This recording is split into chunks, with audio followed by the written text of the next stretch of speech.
සුවදසක් හැම දෙනෙක්ටම අදම තෝරගත්ත 2024 සාමාන්‍ය පෙළ විභාගයේ වර්ග සමීකරණ ගාන. ඒක සාකච්ඡා කරමු අද අපි.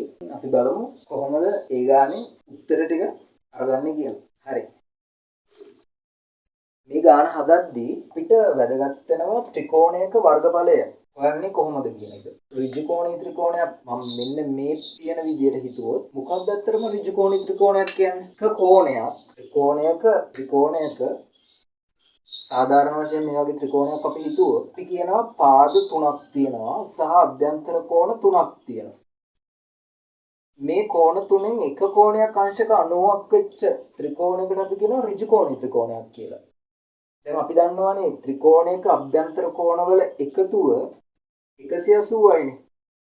x එකතු කිරීම y එකතු කිරීම z මේ විශාලත්ව ටික අපි එකතු කරාම අපිට එනවා 180. අංශක 180ක්. එක කෝණයක් අංශක 90යි නම් මේ කෝණ දෙකම සුළු කෝණ. 90ට වඩා අඩු කෝණ සුළු කෝණනේ. ඒ නිසා ඍජු කෝණී ත්‍රිකෝණයක් කියන්නේ එක කෝණයක් අංශක 90ක් වෙච්ච ත්‍රිකෝණයක්. ඍජු කෝණී ත්‍රිකෝණයක ඍජු කෝණය හැර අනිත් කෝණ දෙකම මොන කෝණද? සුළු කෝණ. මේ වගේ ත්‍රිකෝණයක වර්ගඵලය හොයද්දී අපි සාමාන්‍ය ත්‍රිකෝණයක සාධාරණ වශයෙන් අපි ත්‍රිකෝණයක වර්ගඵලය හොයන්න මතක තියාගන්න මෙහෙමනේ. දෙකෙන් එකයි ආධාරක පාදයේ දිග ගුණ කිරීම ලම්බ උස කියලානේ අපි මතක තියාගන්න. දෙකෙන් එකයි ආධාරකයේ ගුණ කිරීම ලම්බ උස. ත්‍රිකෝණය දැන් මෙහෙම තියෙනකොට මෙන්න මේ තියෙන පාදයට අපි කියනවා ආධාරකය කියලා. අනිත් යාට ලම්බකව තියෙන පාදයට කියනවා ලම්බ උස කියලා. මේක ආධාරකය කියලා හිතුවත් මේක ලම්බ උස කිව්වත් කමක් නැහැ. නමුත් ඉතින් අපි මේ වගේ ත්‍රිකෝණයක මේක ආධාරකය සහ මේක ලම්බ උස විදිහට ගන්නවා. දැන් එහෙම හිතලා අපි සුළු කිරීම කරගෙන යනකොට දැන් අපි හිතමු මෙයා සිම්පල් a කියලා මම දෙන්නම්. මෙයා සිම්පල් h කියලා දුන්නොත් දෙකෙන් එකයි a ගුණ කිරීම h දෙකෙන් එකයි ah එහෙමත් නැත්නම් අපිට ලියන්න පුළුවන් ah බෙදීම 2යි. ඔහම තියන්න පුළුවන් අපිට ඍජු කෝණී ත්‍රිකෝණයක වර්ගඵලය. හරි. ඒක වැදගත් තමයි මේ ගානට ඍජු කෝණී ත්‍රිකෝණයක වර්ගඵලය හොයන තියරි එක.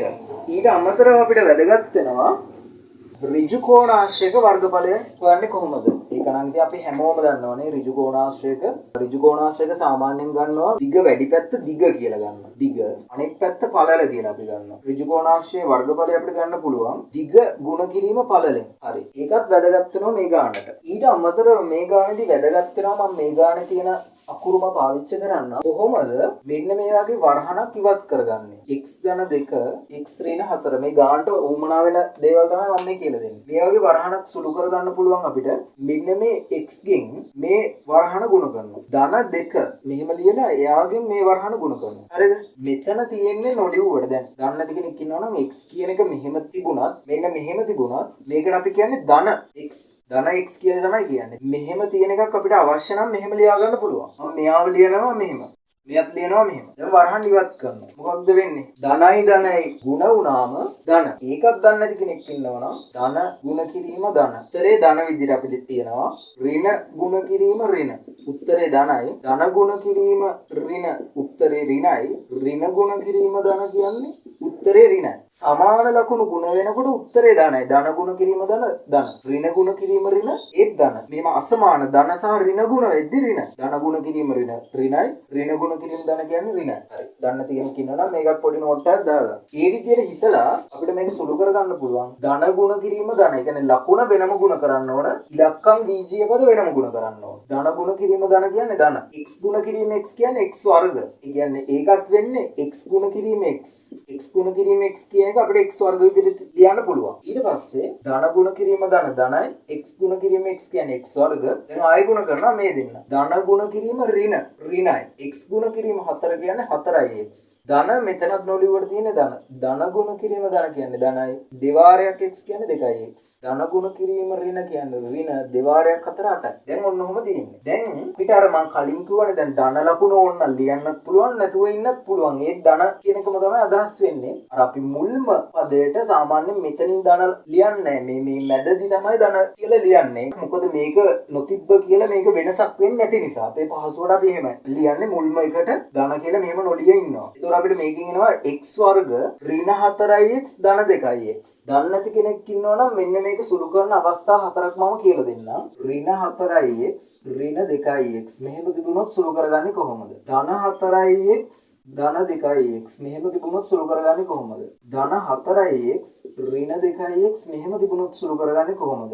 ඍණ 4x ධන 2x මෙහෙම තිබුණොත් සුළු කරන්නේ කොහොමද? මෙන්න මේ වගේ අවස්ථාවක් වුණොත් මෙන්න මේ මම කියන ක්‍රමයට ඔයගොල්ලෝ පුරුදු වෙන්න. එතකොට ලේසි. මෙයාගේ ඉස්සරහට තියෙන ඍණ, මෙයාගේ ඉස්සරහට තියෙන ර්ණ. එhmenan අපි කියනවා ලකුණු සමානයි. මෙන්න මේ වගේ අවස්ථාවක ලකුණ පොඩ්ඩක් හිතින් අමතක කරලා මේ දෙන්න එකතු කරන්න. ඒ කියන්නේ මෙතන තියෙන මේ කොටස් දෙක එකතු කරන්න. 4යි 2යි 6ix 6x වර්ග කියලා එහෙම ඉන්නේ. හරිද? දැන් 2x ට x කෙනෙක් එකතු වුණාම ඉන්නේ 3ix. හැබැයි 2x කියන කෙනා x ගෙන් ಗುಣ වුණොත් අපිට එනවා 2x වර්ග. ಗುಣ කිරීම කියන්නේ වෙනම ගණිත කර්මයක්, එකතු කිරීම කියන්නේ වෙනම ගණිත කර්මයක්. එතකොට මේ දෙන්න එකතු කරාම 6ix. ඒ දෙන්නටම පොදු වෙච්ච ලකුණ තමයි උත්තරේට එන්නේ. දැන් මෙතනක් තියෙන ඍණ, මෙතනක් තියෙන ඍණ. එහෙනම් මේ උත්තරෙත් ඍණ. ඒ වගේම තමයි මේකත් නේ. ලකුණු සමානයි. මෙයක් ධන, මෙයක් ධන. එහෙනම් මේ දෙන්න එකතු කරනවා. එතකොට 6ix උත්තරේට එන්නේ මේ දෙන්නටම පොදු වෙච්ච ලකුණ ධන. හරිනේ? මෙතන ලකුණ එන්නේ ඍණ. ඊට පස්සේ මේ දෙන්න. දැන් ලකුණු අසමානයි. මෙයා ධන, මෙයා ඍණ. ලකුණු අසමාන නම් ලකුණ පොඩ්ඩක් ඉතින් අමතක කරලා වැඩි කෙනාගෙන් අඩු කෙනා අඩු කරන්න.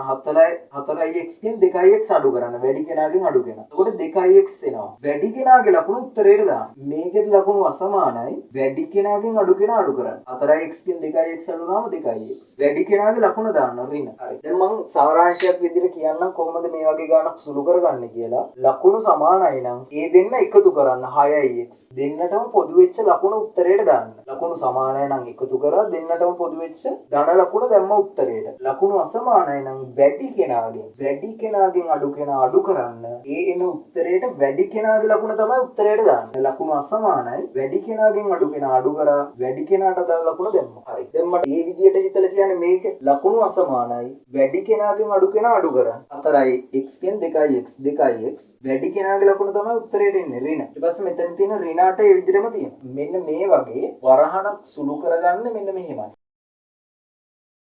මේ වරහණ සුළු කරගෙන වරහන් ඉවත් කරගත්තාම මෙන්න මේ වගේ ප්‍රකාශයක් අපිට ගොඩනගන්න පුළුවන්. අපි මේක පාඩම ඉගෙන ගන්නවානේ. ත්‍රිපද වර්ගජ සමීකරණයක් නෙමෙයි මේක ප්‍රකාශනයක්. හරිනේ? හරි. මෙන්න මේ දෙත් වැදගත් මේ ගානට. එතකොට මම මේ කියන දේවල් ටික හරියට තේරුම් අරගෙන පොඩක් ආයි බලලා ගාන හදන්න පටන් ගන්න. ගොඩක් ලේසි වෙයි ඔයගොල්ලන්ට උත්තර වලට යන්න. හරි. දැන් අපි බලමු ගානේ මොකද්ද කියලා තියෙන්නේ කියලා. ගානේ කියලා තියෙනවා උපන්දින කේක් එකක්. දැන් ඔය අපිට මේ විස්තරේ වැදගත් වෙන කොටස තමයි මෙන්න මේක. ඒ කියන්නේ මේ කේක් එක හරියද? මේ කේක් එකේ උඩ මූණද උඩින් බැලුවාම පේන විදිය. එහෙමනේ කියලා තියෙන්නේ. කේක් එකක මතු පිට කියන්නේ දැන් කේක් එක මේසයක් උඩින් තියලා අපි උඩින් බැලුවාම පේන්නේ මෙන්න මෙහෙම.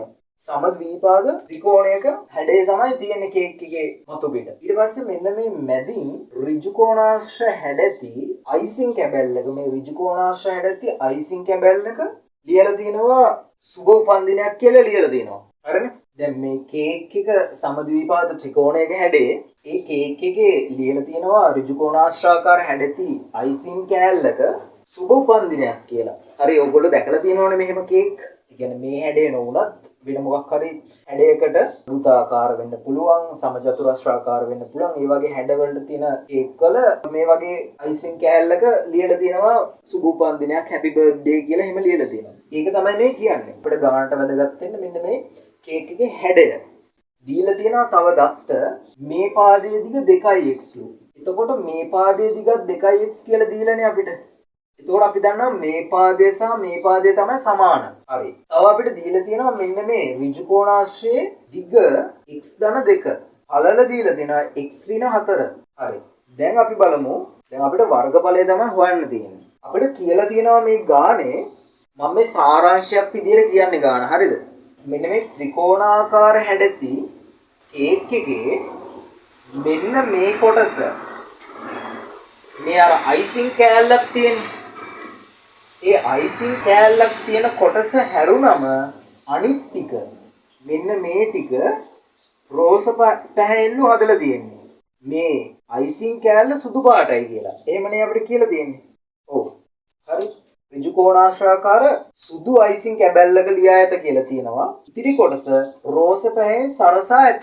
ඉතිරි කොටස මේ වටේ ටික රෝස පහෙන් සරසලා තියෙනවලු. එහි වර්ගඵලය වර්ග සෙන්ටිමීටර 132යිලු. කියන්නේ මේ රෝස පාට කොටසේ වර්ගඵලය 132යිලු. එතකොට මේ වගේ ගණන් හදලා තියෙන දරුවෙක් දන්නවා මොකක්ද දැන් මෙතෙන්දි කරන්න ඕන. මෙතෙන්දි කරන්න ඕන අයිසිං කැබැල්ල හැර ඉතිරි කොටසේ වර්ගඵලය. අපිට දීලා තියෙනවා 132යි වර්ග සෙන්ටිමීටර කියලා.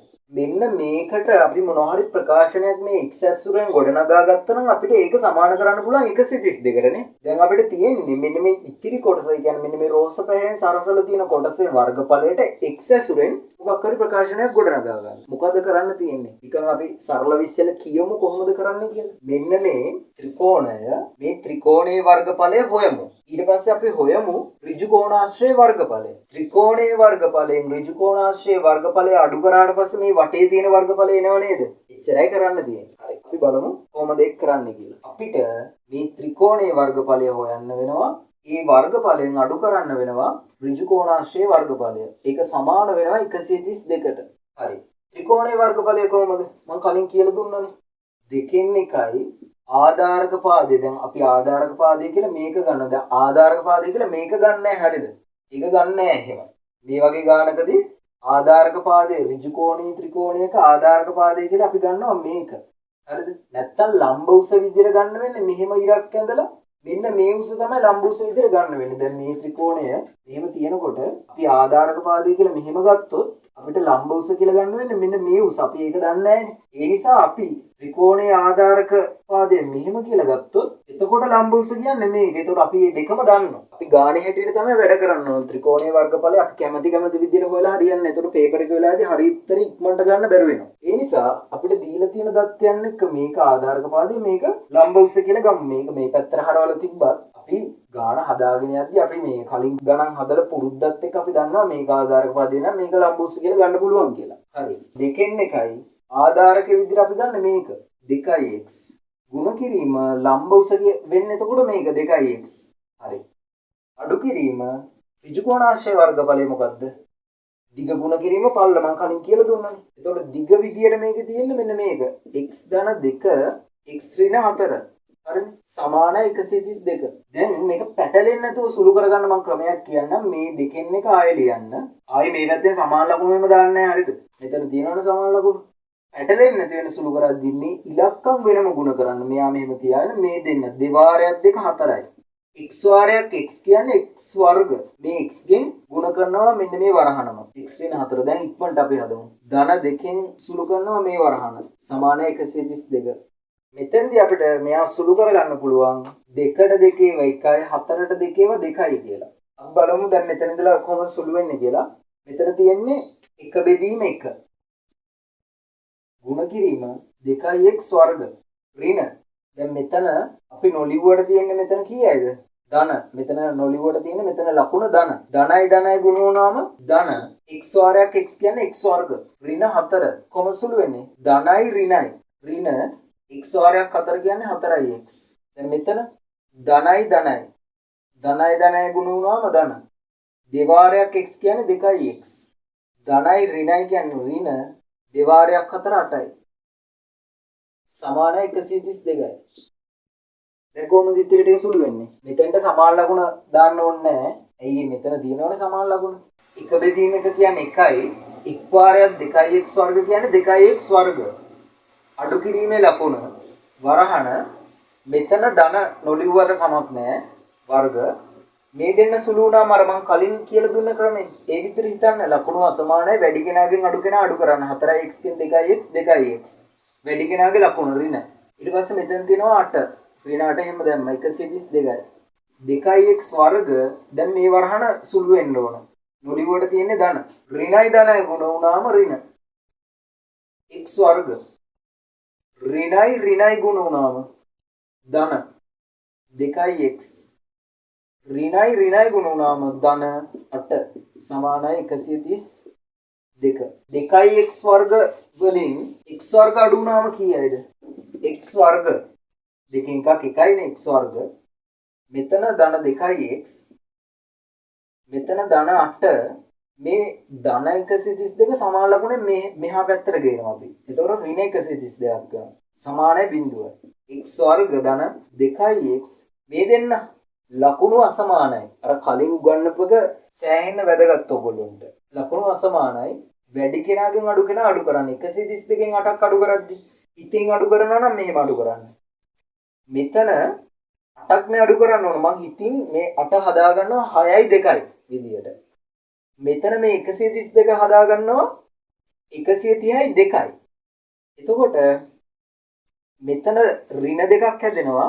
මෙතන ධන දෙකක් හැදෙනවා. එතකොට ඍණ දෙක ධන දෙක කැපිලා යනවා. දැන් මෙතනින් ධන 6ක් ඉතුරුයි. මෙතනින් ඍණ 130ක් ඉතුරුයි. ඍණ 130යි ධන 6යි සුළු වුණාම ඍණ 124ක් හැදෙනවා. සමානයි බිඳුව. අපෙන් මේක නේද බව පෙන්වන්න කියලා තියෙන්නේ පළවෙනි රෝම ඉලක්කමේ. x වර්ග ධන 2x ඍණ 124 සමානයි බිඳුව තෘප්ත වන බව. ඒ කියන්නේ මේ සමීකරණය තෘප්ත වන බව පෙන්වන්න කියන්නේ මේ සමීකරණය ගොඩනගලා පෙන්වන්න කියන එක. හරි. දැන් අපි මේ සමීකරණය ගොඩනගුවා. පළවෙනි රෝම ඉලක්කමේ තව පොඩි කොටසක් තියෙනවා.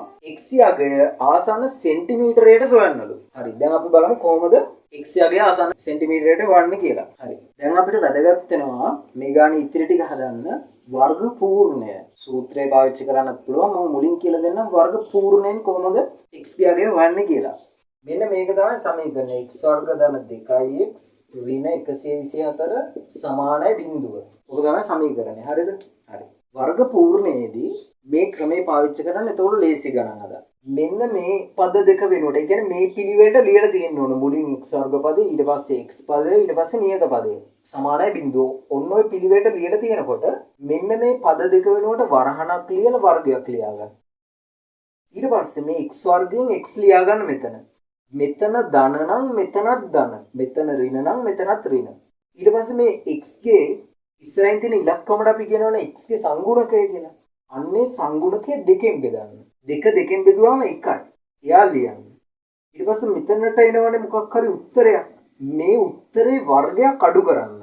එකේ වර්ගය කියන්නේ එකයි. එකේ වර්ගයක් අඩු කරනවා. ඊට පස්සේ මේ තියෙන 124ම ලියනවා. සමානයි බිඳුව. දැන් කෙනෙක්ට හිතෙන්න පුළුවන් ඒක පැටලිලි සාගතයි නේද කියලා හිතෙන්න පුළුවන්. ඒක පුරුදු වුණාම මෙහෙමයි කරන්නේ. ඉක්මනට කරන්න පුළුවන් ඒක. මේ දෙන්න වෙනකොට වරහණක් දැම්ම වර්ගයක් ලිව්වා. මෙයා ලිව්වා ධන නම් ධන. මෙයා දෙකට බෙදුවා. දෙකට දෙකේව එකයි. ඊට පස්සේ අඩු කරා එකේ වර්ගය එකයි. එකේ වර්ගය කියලා මම දාන්න. ඊට පස්සේ 124යි. x ධන එකේ වර්ගය. එකේ වර්ග එකයිනේ. මේ දෙන්නගේ ලකුණු සමානයිනේ. ඒ නිසා එකතු කරලා දෙන්නටම පොදු වෙච්ච ලකුණුනේ දාන්නේ. 1යි 124යි කියන්නේ ඍණ 125යි. සමානයි බිඳුව. ඍණ 125 එහා පැත්තට යවන්න. x ධන එකේ සම්පූර්ණ වර්ගය ඍණ 125 එහා පැත්තට ගියාම ධන 125යි. දැන් දෙපැත්තම වර්ගමූල ගමු අපි. x ධන එකේ සම්පූර්ණ වර්ගය සමානයි 125 දෙපැත්තටම වර්ගමූල ගන්න. හරි. කොහොම ලිව්වම හරිද? නෑ. දෙපැත්තටම වර්ගමූල ගන්නවා නම් අපි එක පැත්තකට ලියා ගන්න ඕනේ ධන හෝ ඍණ කියලා. හරි? මොකද්ද කරේ? මෙහෙම තියෙනකොට දෙපැත්තෙම වර්ගමූලේ සැලකුවා. වර්ගමූල ලකුණ දැම්මා. එක පැත්තකට ධන හෝ ඍණ කියලා දැම්මා. අපි ඉලක්කම තියෙන පැත්තට දාන්නේ. ඊට පස්සේ අනිත් පැත්තට වර්ගමූල දැම්මා. මට කියන්න මොකද්ද මේ වර්ගමූලය කියන්නේ? වර්ගමූලය කියන්නේ භාග බලය. අපි හිතමු සිම්පල් a වර්ගයට ධන වර්ගමූලය සලකනවා. අපි මෙහෙම තියෙනවා නම් ධන මූලය කියලා කියනවා. මෙහෙම ඍණ ලකුණු ඉස්සරහින් තියෙනවා නම් ඍණ මූලය කියලා අපි කියනවා. දැන් අපි මෙහෙම සලකනවා කියනකො මේ වගේ අවස්ථාවක්. මං කිව්වනේ වර්ගමූලය කියන්නේ භාග බලය කියලා. වර්ගමූලය කියන්නේ භාග බලය. වර්ගමූලය කියන්නේ භාග බලය. ඒ නිසා ඒ වර්ග මේ වර්ගමූල ලකුණු වෙනුවට භාග බලය යොදනවා. ඊට පස්සේ අපි දන්නවනේ මෙන්න මේ තියරි එක. a ගේ m ගේ m තිබුණොත් මොකද කරන්නේ? a m ගුණ කිරීම m. කොහොම ලියන්න පුළුවන්? ඒ විදිහට මට කියන්න මේක කොහොමද ලියන්න පුළුවන්? a දෙක ගුණ කිරීම භාගය. දෙකට දෙකේ එකයි දෙකට දෙකේ එකයි. එතකොට එක බෙදීම එකයි එක් වාරයක් එකයි. කොහොම හරි ඉතින් අපි දන්නවනේ පුරුද්දෙන් වගේ මේක සුළු වුණාම එකයි හැදෙන්නේ කියලා. ඒතර ඒගේ පළවෙනි බලය. ඒගේ පළවෙනි බලය කියන්නේ a. ඔන්න ඔය වැඩේ තමයි අපි කෙටියෙන් ගන්න මෙහෙම. a ගේ වර්ගයේ ධන මූලය කියන්නේ a. අපි කියනවා මෙන්න මේ වර්ගය මෙන්න මේ දෙකේ ඉලක්කම කැපෙලා ගිහිල්ලා a විතරක් ඉතුරු වෙනවා කියලා. ඒක වෙන්නේ මෙන්න මේ විදිහට. හරි. දැන් මේ ක්‍රමේ හිතලා අපි හදමු ගානේ ඉතිරි ටික. මේ වර්ගය මේ මූලය කැපෙන අර ක්‍රමයට. එතකොට මේ පැත්ත ඉතුරු වෙනවා x ධන 1 සමානයි ධන හෝ ඍණ මේ පැත්තේ ඒකටත් කියලා දෙන්න ඕන තව තියරි එකක් තියෙනවා. මොකක්ද? අපි හිතමුකෝ මෙහෙම මූල xy කියලා ඔහොම තියෙනවා. මේක ලියන්න පුළුවන් අපිට මෙහෙම. x ගුණ කිරීම y කියලා ඔහොම හිතුවොත් මේ මූල x ට වෙනම යොදන්න පුළුවන් y ට වෙනම යොදන්න පුළුවන්. ඒ විදියට මම හිතලා මම මෙහෙම ලියනවා මේක. 25 ගුණ කිරීම 5. 25 5ක් 125 නේ. 25 4ක් කියන්නේ 100යි 5ක් කියන්නේ 125. කෙනෙක්ට හිතෙන්න පුළුවන් ඇයි මේ මූල 125 මෙහෙම ලියාගත්තේ කියලා. පේපර් එකේ අපිට දත්තයක් දීලා තියෙනවා මෙහෙම. මූල 5 අගය ගන්න කියලා තියෙනවා. මූල 5 අගය ගන්න කියලා තියෙනවා 2.24 කියලා. 2.24 කියලා ගන්න තියෙනවා. ඒ නිසායි මේ ගණන් හදලා පුරුදු කෙනා දන්නවා මෙහෙම ගන්න ඕනේ කියලා. කලින් පාස් පේපර්ස් කරලා තියෙනවා. ඒ නිසා තමයි මම මෙහෙම ලියාගත්තේ. මම ඊට පස්සේ මේක ලියාගනවා මේ විදියට. 25ට වෙනම මූල 5 ඉලක්කමට වෙනම මූල. අපි දන්නවා 25 කියන්නේ 5 වර්ග. මූල 5. අපි දන්නවනේ දැන් මේ වර්ගය මෙන්න මේ දෙකේ ඉලක්කමයි මේ මූලය කැපිලා ගිහලා 5ක් ඉතුරු වෙනවා කියලා. ගුණ කිරීම මූල 5. මූල 5ට ගන්න කියලා තියෙනවානේ 2.24. 5 වාරයක් 2.24. 2.24 ගුණ කරනවා 5ෙන්. 5 වාරයක් 4 20යි. 20න් බිඳුව දෙකක් ඉතුරුයි. 5 වාරයක් 2 10යි. 10 2 12න් 2 එකක් ඉතුරුයි. දශම 5 වාරයක් 2 10යි 1යි 11යි. 11.2යි බිඳුව. මේ දශම තිතට එහා පැත්තෙන් ඉලක්කම් වලට අමතරව තියෙන බිඳු වටිනාකමක් නැහැ. හරිද? ඉලක්කම් වලට එහා පැත්තේ කියන්නේ හදිසියක් මෙහෙම තිබුණොත් මෙන්න මේ වෙලාවේදී බිඳුවට වටිනාකමක් තියෙනවා. නමුත් මෙහෙම දෙක සහ බිඳු ඉස්සරහට අපි කොච්චර ලිව්වත් ඒවා නැතුව ලියන්න පුළුවන් අපිට. 11.2යි බිඳුව කියන එක අපිට ලියන්න පුළුවන් 11.2 කියලා. ප්‍රශ්නයක් නැහැ. හරි. එතකොට මෙතන උත්තරය අපිට එනවා 11.2යි. හරි. දැන් මේක අපිට ලියන්න පුළුවන් මම 25 වාරයක් 5 කියලා ඉඳලා එකපාරටම මම ලියනවා මේ 25 ගුණ කිරීම 5. x ධන 1 ධන හෝ ඍණ 25 කියන්නේ 5යි. 25 මූලය 5යි. මූල 5 කියන්නේ 2.24යි. ඒ නිසා මම කෙලින්ම උත්තරේ දානවා මෙතෙන්දී 11.2යි. ඊට පස්සේ x ධන 1 සමානයි 11.2 ඕ x ධන 1 සමානයි ඍණ 11.2. දැන් මේකේ උත්තරයක් ගත්තොත් x ධන 1 එහා පැත්තට යනවා ඍණ 1යි. 11.2 ඍණ 1 හෝ x සමානයි ඍණ 11.2 ඍණ 1. දැන් අපි දන්නවනේ ඍණ දෙන්නෙක් එකතු වෙලා ඍණ දෙන්නෙක් මේම සුළු වුණාම හැදෙන උත්තරෙත් ඍණනේ. හැබැයි මේක මේ x කියලා අරගෙන තියෙන්නේ දිගක්නේ. දිගක් ඍණ වෙන්න පුළුවන්ද? දිගක් ඍණ වෙන්න බෑ. ඒ නිසා අපිට මේ ඍණ උත්තරේ ප්‍රතික්ෂේප කරන්න පුළුවන්. අපිට පිළිගන්න පුළුවන් ඉන්නේ මෙන්න මේකේ සුළු කරාම නම් මෙන්න මේ උත්තරේ විතරයි 11.2කින් එකක් අඩු කරන්නේ කොහොමද? 11.2 අඩු කිරීම 1. 1.0. දෙකෙන් බිඳුවක් 2යි. 11න් එකක් 10යි. 10.2 කියන උත්තරේ විතරයි අපිට පිළිගන්න පුළුවන් වෙන්නේ. මොකද දිගක් ඍණ වෙන්න බැරි නිසා. හරි.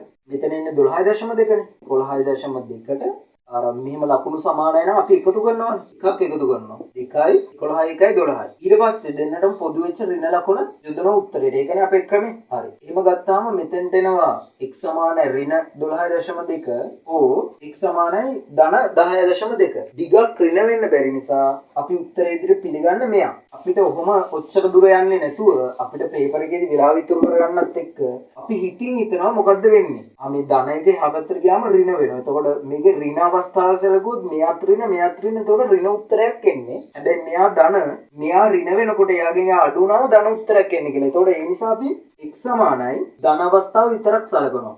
11.2 අඩු කිරීම 1. අපි උත්තරේ දෙනවා 10.2. x ගියාගේ 10.2යි. අපිට කියන්නේ හැබැයි ආසන්න සෙන්ටිමීටරයට හොයන්නලු. මෙතන දශම ස්ථාන එකයිනේ තියෙන්නේ. දශම ස්ථාන එකක් තියෙන නිසා ආසන්න සෙන්ටිමීටරයට කියන්නේ පූර්ණ සංඛ්‍යාවට වට යන්න වෙනෝනේ. හරි. පූර්ණ සංඛ්‍යාවට වට යන්නේ කොහොමද? 10.2 තියෙනවා නම් මෙයා 5 හෝ 5ට වඩා වැඩි නම් තමයි මෙතෙන්ට එකක් එකතු වෙන්නේ. ඒ කියන්නේ මේ වගේ. දැන් අපි හිතමු 10.6 තිබ්බ කියලා. පූර්ණ සංඛ්‍යාවට වට යනවා කියන්නේ මෙයා 11යි. 10.5 තිබ්බ කියන්නේ පූර්ණ සංඛ්‍යාවට වට යනවා කියන්නේ 11යි. හැබැයි 10.1 10.2 10.3 10.4 මෙන්න මේ ඔක්කොම පූර්ණ සංඛ්‍යාවට වැටුවාට පස්සේ ඉන්නේ 10ම තමයි. මේගොල්ලෝ සමාන වෙන්නේ 10ට ආසන්නව සමානයි 10ට. දැන් මෙයාගේ තියෙන්නේ 10.2 නේ. ඒතකොට 10.2 නිසා මෙයා ආසන්න පූර්ණ සංඛ්‍යාවට වැටෙවුවට පස්සේ අපිට එන්නේ 10යි. ඒතකොට ආසන්න සෙන්ටිමීටරයට හොයන්න කියද්දී අපිට එන්නේ 10යි. x සමානයි 10යි. සමානයි 10 තමයි උත්තරේ. x කියන්නේ ආසන්න සෙන්ටිමීටරයට හොයන්න. දැන් එතන ඉඳලා ඉස්සරහට. මොකද වෙන්නේ මේකේ තව දෙයක් අපි මතක තියාගන්න ඕන අපිට දීලා තියෙනව නේද?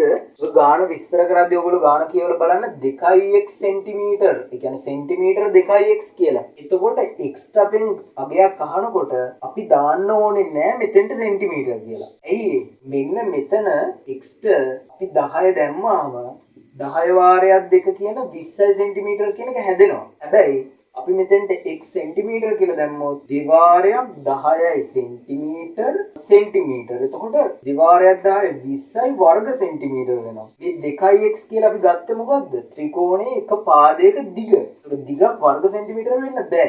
ඒ නිසා අපි මෙතෙන්දී අපෙන් ඒකකය ඕනේ නෑ. මෙතන ඕන අගය විතරයි. හරිනේ? ඒතර ආසන්න පූර්ණ සංඛ්‍යාවට වැටුවාම අපිට එනවා 10. හරිනේ? හරි. ඒක වැදගත්. හරි. දැන් දෙවෙනි රෝම ඉලක්කම අපි බලමු මොකද්ද කියලා තියෙන්නේ කියලා. කේක් එකෙහි මතු පිට දිගම පැත්තෙහි දිග 2යි මූල 2x මගින් දෙනු ලබන බව පෙන්වා ඉම දිග සෙන්ටිමීටර් 28ට වඩා වැඩි බව පෙන්වන්නලු. හරි. මොකද කේක් එකේ දිග වැඩිම පාදය. මේ දිග වැඩිම පාදය මොකද්ද? කේක් එක මෙහෙමනේ තියෙන්නේ. එතකොට මේකේ දිග වැඩිම පාදය වෙන්නේ මෙන්න මේක. මෙන්න මේක තමයි දිග වැඩිම පාදය වෙන්නේ. එයා අපිට කියනවා මෙන්න මෙයා බව පෙන්වන්නලු 2යි මූල 2x බව. එතකොට මෙයා 2x දිග මෙයා බව පෙන්වන්න ඕනේ. මෙයා 2x. මොකද අපිට මේකට කරන්න වෙන්නේ ඍජු කෝණී ත්‍රිකෝණයක පාද අතර සම්බන්ධය අපි ගොඩනගන්නේ මොන ප්‍රමේයෙන්ද? පයිතගරස් ප්‍රමේයෙන්නේ. පයිතගරස් ප්‍රමේය දන්නේ නැති කෙනෙක් ඉන්නවා නම් මම මතක් කරන්න. ඒක දන්නවනේ ගොඩක් අය. ඍජු කෝණී ත්‍රිකෝණ වලට විතරයි මේ පයිතගරස් සම්බන්ධ කරන්න පුළුවන්. ඍජු කෝණයට ඉදිරියෙන් මෙන්න මෙහෙම තියෙන පාදයට අපි කියනවා කර්ණය කියලා. හරිද? කර්ණය. හරි? අනිත් පාද දෙක. මෙයාට සිම්පල් a කියලා ගන්නම්, මෙයාට සිම්පල් b කියලා ගන්නම්. පයිතගරස් ප්‍රමේයදී කියනවා මේ කර්ණය මෙයාට සිම්පල් b මම කර්ණය x කියලා ගන්නවා. කර්ණයේ වර්ගය සමාන කරනවා අනිත් පාද දෙකේ වර්ගවල එකතුවට. ඒක තමයි පයිතගරස් ප්‍රමේයෙන් කියන්නේ. කර්ණය කියන්නේ x නේ. x ගේ වර්ගය සමාන වෙනවා අනිත් පාද දෙකේ වර්ගවල එකතුවට. මෙයාගේ වර්ගය කියන්නේ a වර්ග, මෙයාගේ වර්ගය කියන්නේ b වර්ග. ඒ දෙන්නගේ එකතුවට සමානයි. කර්ණයේ වර්ගය සමානයි අනිත් පාද දෙකේ වර්ගවල එකතුවට. ඒ විදිය පාවිච්චි කරොත් මෙන්න මේ ත්‍රිකෝණයට මේ රෝම ඉලක්කම් දෙකට අදාළව කියන්නේ කොහොමද සම්බන්ධ කරන්න පුළුවන්? මෙන්න මෙයානේ අපෙන් ප්‍රශ්න විදියට අහන්නේ. එතකොට දිගම පැත්තෙහි දිග. ඒත් එක්කම තව දෙයක් කියන්නවා. මෙන්න මේකෙදි අපිට පාදයක් එහෙම දැන් අපෙන් ප්‍රශ්න අහන්නේ මේකෙදි ඇත්තටම මේ ත්‍රිකෝණයේ මේ ඍජු කෝණයට ඉදිරියෙන් තියෙන පාදය ගැනනේ. එතකොට මෙයානේ කර්ණය. කර්ණය දැන් මෙන්න මේ පයිතගරස් මෙන්න මේ සම්බන්ධයෙන් කොහොමද කර්ණයේ දිග අපි උක්ත කරගන්න කියලා හිතුවොත් මෙන්න මෙහෙමයි කරන්න තියෙන්නේ. මේකේ දෙපැත්තටම වර්ගමූලය යොදන්න විතරයි තියෙන්නේ. මේ පැත්තටත් වර්ගමූලය, මේ පැත්තටත් වර්ගමූලය.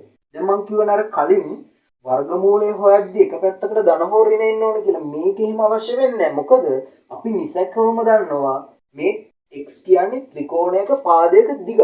ඒක ඍණ වෙන්න බෑනේ. ඒ නිසා ධන හෝ ඍණ අවශ්‍ය නැහැ. ධන කියන එක විතරක් තිබ්බාම ඇති. මේ වර්ගයයි මෙයයි කැපිලා යනවා. එතකොට x සමානයි අනෙක් පාද දෙකේ වර්ගවල එකතුවට. දැන් මේකේ මේ වර්ගයයි මේ මූල ලකුණයි කැපිලා යනවා. එහෙම වෙන්නේ නැහැ. හරිද? ওই විදිහට තමයි තියන්න පුළුවන් ඉන්නේ. x ගියගේ මේ මෙහෙම. මේ විදිහට තිබුණොත් මෙහෙම කරන්න පුළුවන් දෙපැත්තටම වර්ගමූල ගන්න පුළුවන්. ඊට පස්සේ අපිට උත්තරයක් එනවා දෙකේ ඉලක්කම මේ මූලයත් එක්ක කැපිලා ගිහලා x සමානයි a වර්ග ධන b වර්ග කියලා. හරිනේ? හරි. දැන් මෙන්න මේ කියලා දීපු ක්‍රමයට මේකේ උත්තරය අරගමු. කොහොමද? අපි හිතුවොත් මේ දිගම පාදයේ දිග L කියලා. L කොහොමද ගන්න පුළුවන්? අනෙක් පාද දෙකේ වර්ගවල එකතුවේ ධන මූලය. කොහොමනේ ගන්න වෙන්නේ? මේ ක්‍රමයට. මේ පාදයේ වර්ගය කියන්නේ 2x ගේ සම්පූර්ණ වර්ගය මෙව වරහණක් ඕනේ. මෙතන වර්ගය කියන්නේ මෙහෙම. එතකොට කොහොමද මේක සුළු වෙන්නේ? මෙන්න මේ 2x ගේ වර්ගය සුළු කරන්න දන්නේ නැති දරුවෙක් ඉන්නවනම් මේමයි කරන්නේ. 2x ගේ වර්ගය කියන්නේ අපිට මේක ලියන්න පුළුවන් 2 ගුණ කිරීම x ගේ වර්ගය. 2 වර්ගය වෙනම x ගේ වර්ගය වෙනම 2 වර්ගය කියන්නේ 4යි. x වර්ග අපිට ලියන්න පුළුවන් ඊට පස්සේ 4යි x වර්ග. කෙටියෙන් ඉතින් හදනවා නම් කරන්න තියෙන්නේ 2 වර්ගය 4යි x ගේ වර්ගය x වර්ග. එතකොට 4x වර්ග එකතු කිරීම 4x වර්ග. 4x වර්ගයි 4x වර්ගයි එකතු වුණාම 4 4යි 8x වර්ග. එයාගේ මූලය. දැන් අර මම කලින් කියලා දුන්න ක්‍රමයේ තියෙන්නේ. ඒ විදිහට හිතුවාම අපිට මේක ලියන්න පුළුවන් මෙහෙම. L සමානයි මේ 8x වර්ග මම ලියනවා 8ට වෙනම මූල ලකුණ x වර්ගයට වෙනම මූල ලකුණ. L 8 කියන්නේ 4 වාරයක් 2. මේ වර්ගය මේ මූල ලකුණයි කැපිලා x ඉතිරි වෙනවා. L 4ට වෙනම මූලය මම යොදනවා 2ට වෙනම මූලය යොදනවා. 4 මූලය 2යි. ඒ 4 කියන්නේ 2 වර්ග වර්ගය මූල ලකුණයි කැපිලා ගිහලා 2 ඉතිරි වෙනවා. 2යි මූල 2යි x.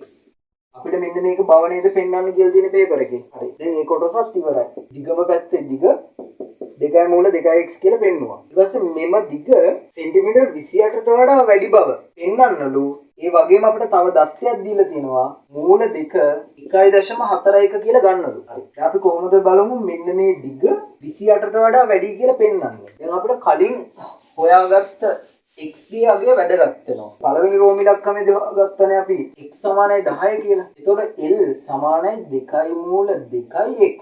2යි මූල 2 වෙනකොට 1.41. ගුණ කිරීම x කියන එක අපි ආසන්නව 10 කියලා හොයාගත්ත නිසා 10. දෙවාරයක් 1.41. කොහොමද මේක සුළු කරන්නේ? 1.41 ගුණ කරනවා 2කින්.